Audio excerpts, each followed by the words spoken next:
Euzu billahi mineşşeytanirracim. Bismillahirrahmanirrahim. Ve bihi nestaîn innehu hayru nasirin ve mu'in. Nehmeduhu ve nestaînuhu summe's-salatu ve's-selam ala seyyidina ve nebiyyina ellezî summiye fi's-semâi Ahmed ve fil aradina Ebil Qasimi Muhammed sallallahu aleyhi ve âlihi ve sellem ve ala âlihi tayyibin tahirin el-muntecebin fil aradin. Həzrət Resulullahın Şaban ayında Ramazan ayı ilə bağlı elədiyi xütbədən danışırdıq.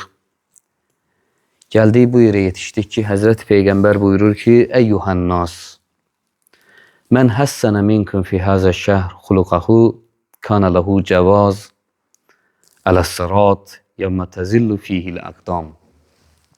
Bu ayda kim öz əxlaqını gözəlləşdirərsə, o gün ki, ayaqlar büdrəyəcək, həmən gün sıratdan keçmək onun üçün rahat olar. Peyğəmbər buyurur ki, bu ay həm də əxlaqı düzəltmək üçün fürsət olan aydır. Başqa aylarda eyni işi görmək bu qədər asan deyil. Bu ayda biraz asandır. Bu ayda insan əxlaqı ilə məşğul olsa, İnsan çalışsa ki, əxlaqını gözəlləşdirsin.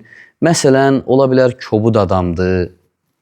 Çalışsın ki, yumşaq adam olsun, həlim adam olsun.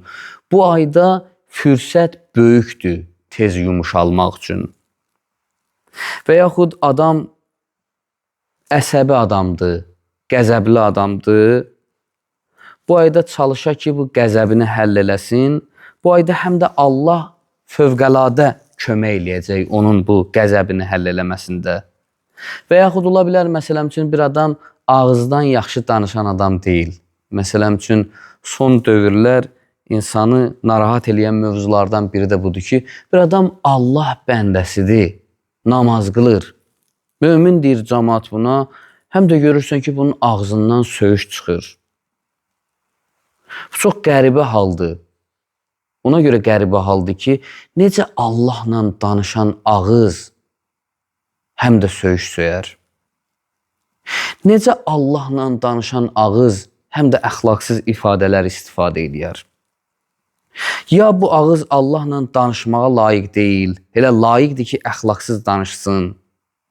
Ya da bu ağız Allahla danışmağa layiqdir, insan onu əxlaqsız sözlərlə, söyüşlə zay eləyir.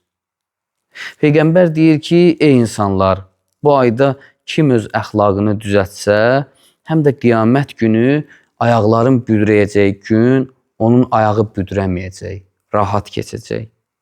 Dolay yolla Peyğəmbər bu sözlə həm də demək istəyir ki, qiyamət günü o insanların ayaqları büdrəyəcək ki, onların əxlaqları düzgün deyil. O adamların ayaqları büdrəyəcək ki, onların əxlaqı gözəlləşməyib. Adamlar olub gəliblər Peyğəmbərə tərifləyiblər, deyiblər ki, ya Rəsulullah filan kəs çox yaxşı adamdır, belə adamdır, elə adamdır, belə fəqirə kömək eləyəndir, belə namaz qılandır, belə oruç tutandır. Peyğəmbər deyib ki, evdəkiləri ilə rəftarı necədir? Evdə rəftarı necədir? Evdəki rəftarı təyin eləyər onun əxlaqını.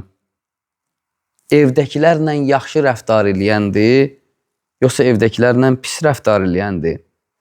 Yəni, baxma onun namazına, baxma onun orucuna, bax onun əxlaqına.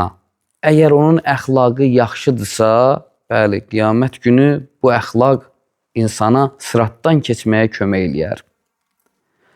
Sonra Peyğəmbər buyurur ki, və mən xəffəfə fi həzə şər əmmə mələkət yəminuh, xəffəfəllah aleyhi hesaba. Kim bu ayda öz qulunun, xidmətçisinin işini rahatlaşdırarsa, qiyamət günü Allah da onun hesabını rahatlaşdırar. İndi Ramazan ayıdır da, indi şirkətlər var, şirkət müdürləri var. Şirkət müdürləri, məsələn, təsəvvür ilə öz işçilərindən tələbatını bu ayda biraz azalda. Allah deyir ki, qiyamət günü Allah da onun hesabını yüngülləşdirər. Bəzən tələbi azaltmaq keyfiyyəti artırır. Məsələn, bəzən birindən tələbini azaldırsan, tələbini azaldandan sonra onun sənə eləyəcəyi xidmət tələbin yüksək olacağı zamandan xidmətdən daha keyfiyyətli olur, daha yaxşı olur. Məsələn, təsəvvür elə, bir valideyn öz uşağına deyir ki, bu dərsi oxu, o dərsi oxu, bunu elə, onu elə. Onun dərsə həvəsini artırmaq üçün eləyir bütün bunları. Amma tələbləri artanda onun dərsə həvəsi ölür. Tələbləri azaldanda bir də görürsən ki, istədiyindən də daha yaxşı dərs oxuyur. O adam narahat olmasına xidmətçi, ona xidmət eləyən insana tələblərini azaldacaqsa, bu insan da onun istədiklərini ödəməyəcək. Bəzən görəcəksiniz ki, tələbləri azaltmaq istəkləri daha yaxşı ödəyir. Baxın, Ramazan ayının gizlənən sirlərindən biri də budur ki, Allah bu ayda sanki tələbləri azaldıb. Ramazan ayında sanki tələbləri azaldıb. Nə deyir? Deyir ki, ənfasukum fihi təsbih. Nəfəs alıb verəcəksən, nəfəsi və savab yazacağım. Nəvmukum fihi ibadət demişdir Allah. Deyir ki, sizin orada yatmağınız ibadətdir. Gör, tələb nə qədər azdır ki, yatmağa Allah ibadət deyir. Bu bəndəni süstləşdirir, xeyr. Ay Allah, mənim yatmağıma, nəfəsimə ibadət deyirsənsə, mənə bir şey de eləyimi, çox qazanmaq istəyirəm. Çox qazanmaq istəyirəm. Buyurur Həzrəti Rəsulullah, bu ayda vacib namazları qılan, başqa ayda elə bil 70 rükət namaz, 70 onun mislində namaz qılıb. Bu ayda bir Quran ayəsini oxumaq, başqa ayda bütün Quranı xətm eləməyə bərabərdir. Bir Quran ayəsini oxumaq. Yəni bir insan bir dənə Quran ayəsindən oxudu. Məsələn, İnna ətəynəkəl kəvsər. Elə bir sanki başqa ayda bütün Quranı xətm eləyib. Gör, tələb nə qədər azalıb. Siz fikir versəz, Allah tələbi azaldıb. Deyir ki, bir Quran ayəsi oxu, başqa aylarda bütün Qurana bərabərdir. Bu ayda oxunan qədər Quran başqa heç bir ayda oxunmur. Bu ayda bütün müsəlman aləmi ən çox Quran oxuduğu aydır. Ramazan ayı ən çox Quran oxuduğu aydır. Allah tələbi azaldıb, amma insanların oxuması artıb. Deyir, bir aya oxu, başqa bir ayda sanki bütün Quran xətm eləmsən, bu səbəb olur ki, insan daha çox Quran oxuyur. Allah deyir ki, bu ayda Peyğəmbər buyurur ki, Allahın dili ilə bu ayda qohum əqrabası ilə kim ziyarəti kəsərsə, qohum əqrabanı axtarmağı kəsərsə, Allah qiyamət günü ondan rəhmətini kəsər. Yəni, bu ayda qohum əqrabanı ziyarət eləyin. Sayır Peyğəmbər, çoxlu xüsusiyyətlər sayır. Həzrəti Əli əleyhissalam deyir ki, bir yerində mən Peyğəmbər sözünü tamamlayanda durdum ayağa, Peyğəmbərə sual verdim. Ma əfdalul əmal fi hazə şər. Ya Rasulallah, bu ayda ən üstün əməl nədir? Ən üstün. Bəzən sual insanın şəxsiyyətindən xəbər verir. Həzrəti Əli əleyhissalama layiq elə sualdır bu sual. Həzrət özünə layiq sual verir. Ya Rasulallah, bax bunları saydın, bildik bax bunları eləmək lazımdır. Ən üstünü nədir? Ən üstünü. Gərək insan can atsın ən üstününü bilməyə, ən üstününü etməyə. Ən azından ən üstününü bilmək, ən üstününü bilmək hardasa insana hərəkət verir o şeyə doğru. Peyğəmbər belə deyir Həzrət Əleyhissalama: Ya Əbəl Həsən, əfdalul əməl fi həzə şəhr əl-vəra ən məharimillah əzzə və cəllə. Bu ayda, ey Əbəl Həsən, bu ayda ən üstün əməl Allahın haramlarından çəkinməkdir. Vərə deyirlər. Vərə təqvanın biraz yüksək mərtəbəsidir. Təqvanın biraz yüksək mərtəbəsidir. İnsan günahlardan çəkinə. Günahlardan çəkinmək bu ayın ən üstün əməlidir. Əslində bu ayın ən üstün əməli Rəsulullah deyir ki, sanki günahlarla məşğul olmaqdır. O mənada yox ki, gedib günah eləyəsən. Yəni öyrənəsən ki, günah nədir və mən necə çəkinim. İnsan öyrənməlidir günahları ki, ondan çəkinsin. Allah, haramların nədir? Madam bu ayın ən üstün əməli sənin haramlarından çəkinməkdir, dolayı yolla həm də bu ayın ən üstün əməli Allahın haramlarını bilməkdir. Sərhəd təyin eləməkdir. Allah, mənə deyinən ki, hara girmək olmaz. Bunları mənə göstər. Mən bilmək istəyirəm ki, mən hara girməliyəm, hara mənim daxil olacaq yerimdir. Yəni vacibləri göstər mənə və mən hara girməməliyəm, onları da mənə göstər. Yəni bu ayda adam maraqlana ki, nə yemək olar, nə yemək olmaz. Allah mənə de nə yemək olmaz. Bu ayda bilmək istəyirəm. Ay Allah mənə de nə içmək olmaz. Allah bu ayda mənə öyrət. Oyunun halalı var, haramı var. Mənə öyrət hansı oyunu oynamaq olmaz. Mənə bunları öyrət. Məsələn, düşüncənin özünün də halalı var, haramı var. Düşüncənin özünün də bir sərhəddi var. Allah, haram düşüncə nədir? Mənə onu öyrət. Mən ora girməyim. Bu söz balaca sözə oxşaya bilər, amma balaca söz deyil bu söz. Bu söz çox böyük bir sözdür ki, bu ayın ən üstün əməli də haramlardan çəkinmək. Ən üstün əməli. Və insan bu ayda məşğul ola haramları öyrənməklə. Öyrənə, sual verə ətrafında. Xüsusən də bizim cəmiyyətimizdə sual vermək mədəniyyəti çox aşağı düşüb. Adam məsələn üçün bir adam din adamıdırsa, onu aktiv eləməyin yolu budur ki, ona sual verəsən. Qoy sual verginən ki, bilənlər danışacaq, bilməyənlər də susacaq. Sual verilməlidir ki, ruhanilərə məsələn üçün mənə öyrət bu ayda, mənə haramlardan öyrət. Nə haramdır? Mən onları eləməyim. Bəzi adamlar var, özü ilə o qədər məşğuldular ki, onlar nəinki Allahın haramlarını, bəzi şeylər var, həssaslığını bilirlər, deyirlər ki, ay Allah, məni bağışla, necə olub mən bunu başa düşməmişəm? Deyirlər ki, alimlərdən biri bir məmləkətə getmişdi din təbliğ eləməyə. Orada şəhid atalarından biri yaxınlaşdı, dedi ki, ağa, xahiş edirəm ki, mənim evimdə qonaq olasınız, səni evimə qonaq eləyirəm. Çağırdı onu öz evinə. Gecəni bunun evində qaldı. Sübhə namaza duranda evyəsi tez durdu bundan. Xidmət eləsin deyənə.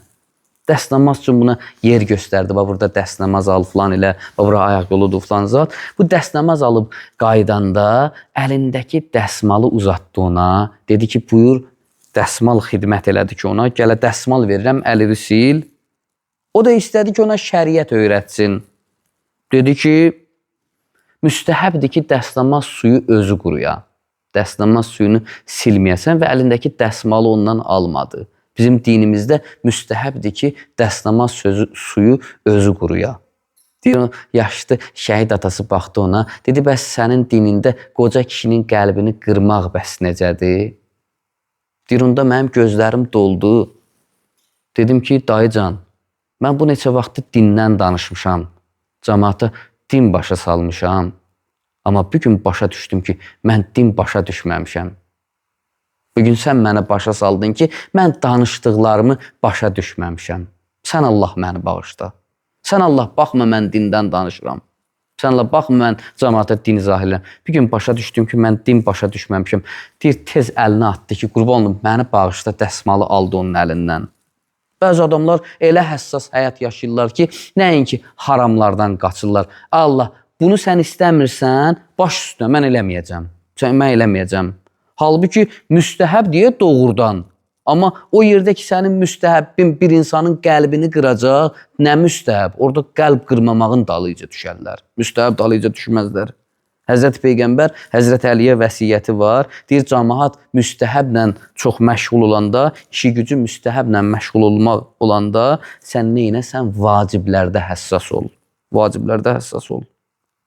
Məsələn, misal üçün, bəzən olur, biz çox vaxt cəmaata izah eləyə bilmirik. Məclislərdə adətən olur. Məsələn, azan vaxtıdır, cəmaat durur, qəbir ziyarətinə gedir. Dururlar, məclisin sonudur, zöhr azanıdır, cəmaat gedir qəbir ziyarətinə. Deyirsən, ay cəmaat, bax Allah indi sizi məscidə çağırır. Qəbir ziyarəti yaxşı bir şey deyə, gedin eləyin qəbir ziyarətini. Amma indi başqa bir mühüm bir məsələ var ki, indi Allahın evinin çağırışındasınız. Siz Allahın evinin çağırışını qoyub, müstəhəb dalıca gedirsiniz, bu o qədər də səliqəli görünmür. Yaxşı görünmür, səliqəsiz görünür bu əməl. Bəzi adamlar var, nəinki Allahın haramlarından, ay Allah filan şey eləməyimdən razı deyilsən, istəmirsən, məkruhdur, baş üstünə, eləməyəcəm. Buna görə Həzrət buyurur ki, Həzrət Əleyhissalama deyir ki, bu ayın ən üstün əməlləri haramlardan çəkinməkdir. Bəzi haramlar var, məsələn, orucu pozmur, amma orucun qəbulunun qabağını alır. Orucun qəbulunun qabağını alır. Məsələn üçün bir adam oruç tuta, naməhrəmə baxa. Bir adam oruç tuta, qeybət eləyə. Quran deyir ki, Quran qeybət üçün elə bir ifadə işlədib ki, adamın tükləri ürpəşir. Deyir, sizlərdən kimin xoşu gələr ölü qardaşının ətin yesin? Kimin? Kimin xoşu gələr axı? İnsan öz ölü qardaşının ətin yesin. İnsana qardaşının ölümünü xəbər verəndə insanın dünyası yıxılır. Sanki dünyanın sonu kimidir. Hansı qüdrətin gücü satar ki, doğma qardaşının ətin yesin? Allah deyir ki, qeybət, yəni doğma qardaşının ətin yemək. İndi adam Ramazan ayında çörək yeməyə, su yeməyə, otura qardaşının ətin yeyə. Bu nə oruçdur? Allah. Allah deyir ki, bu ayda buna riayət elə. Buna riayət elə. Ac qalmışsan, susuz qalmışsan, qardaşının ətini niyə yeyirsən? Hələ bir mod düşüb, indi son zaman qeybət elə rahatlaşıb. Cəmaat qeybət eləyir, deyir ki, nə qeybət eləmirəm, söhbət eləyəcəm də. Qeybət deyir ki, söhbətdir də. Peyğəmbər zamanında bir Peyğəmbər qeybətdən danışanda, qeybətin ağırlığından danışanda yerindən bir nəfər tutdu ki, ya Rasulallah, biz olanı deyirik də, olmayanı demirik ki, olanı deyirik.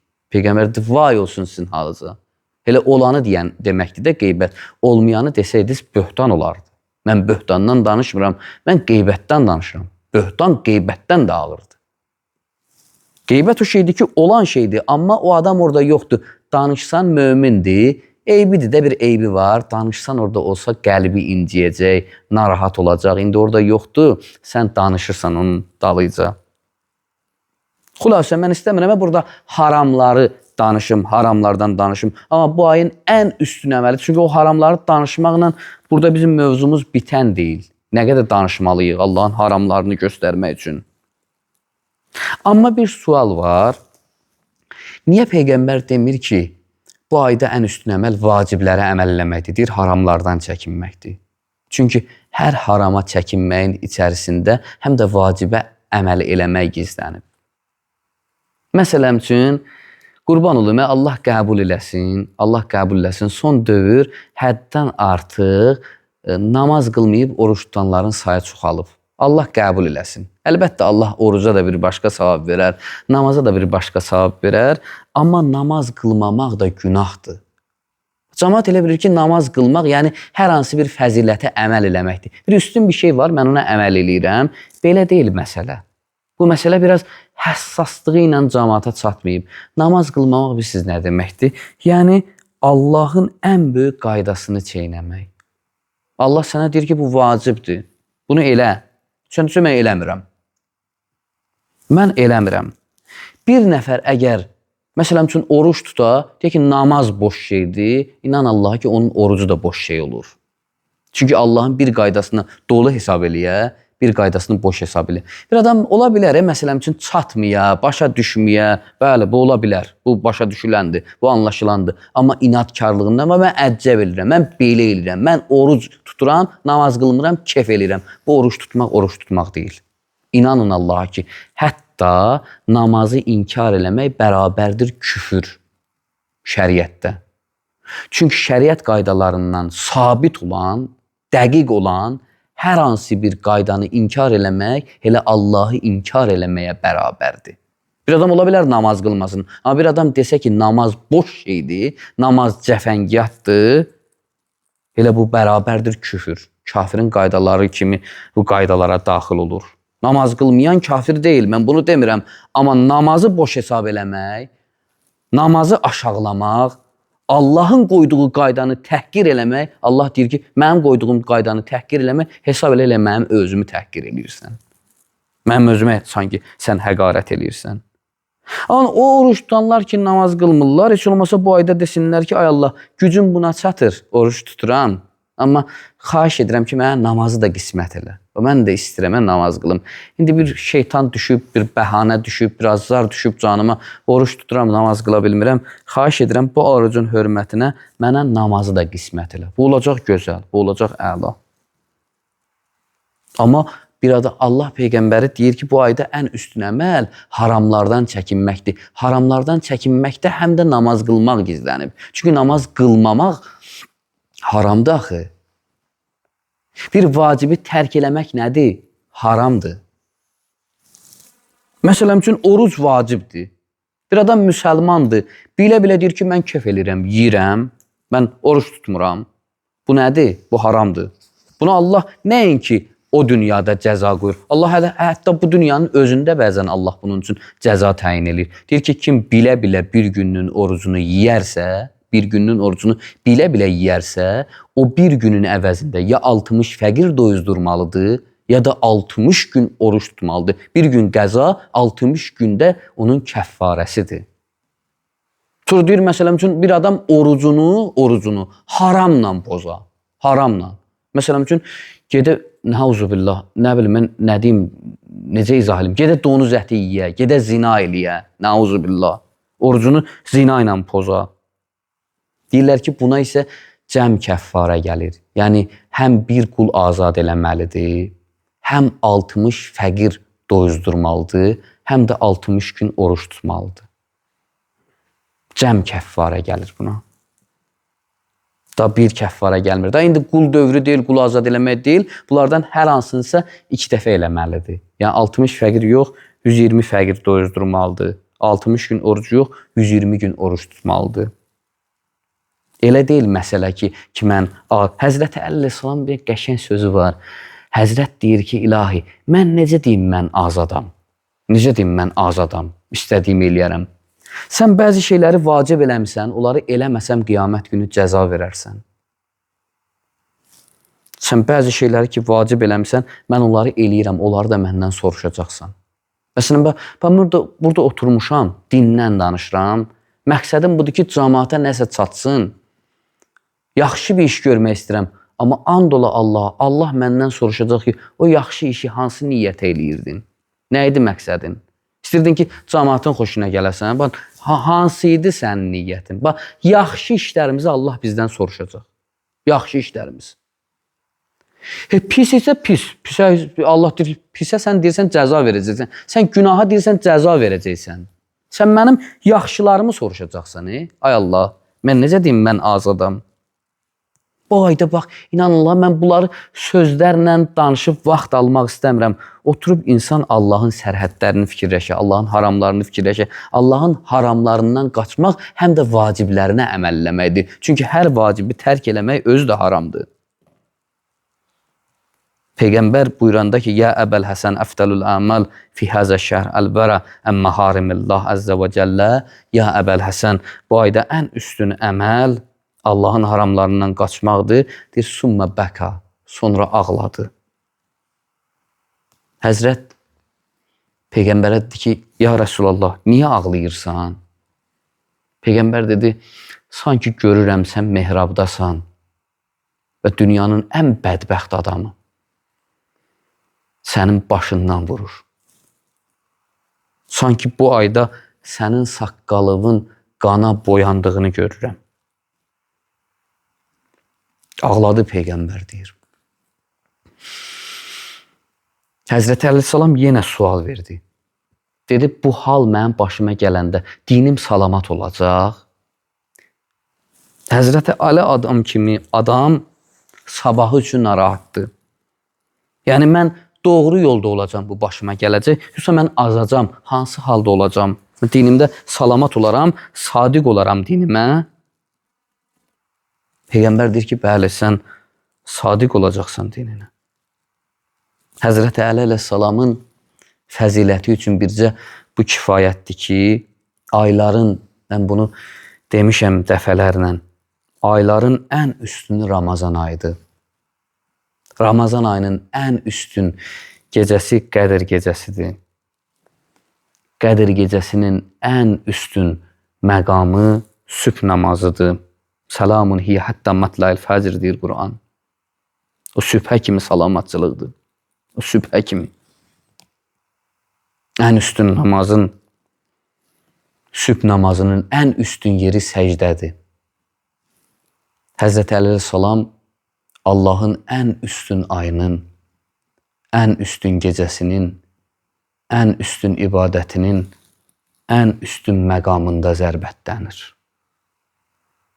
Peyğəmbər deyir ki, sanki mən görürəm onu. Dünyanın ən bədbəxt adamı. Sonra Peyğəmbər Həzrəti Əleyhissalama dedi ki, kim səni təhqir eləsə, məni təhqir eləyir. Kim səni incitsə, məni incidir. Məni incidir. Sanki Peyğəmbər deyirdi ki, səni o mehrabda vurmaq elə məni vurmaqdır. Məni vurmaqdır. Ramazan ayını bir başqa üstün eləyən bu ayda həm də Həzrəti Əli əleyhissalamın şəhadətidir.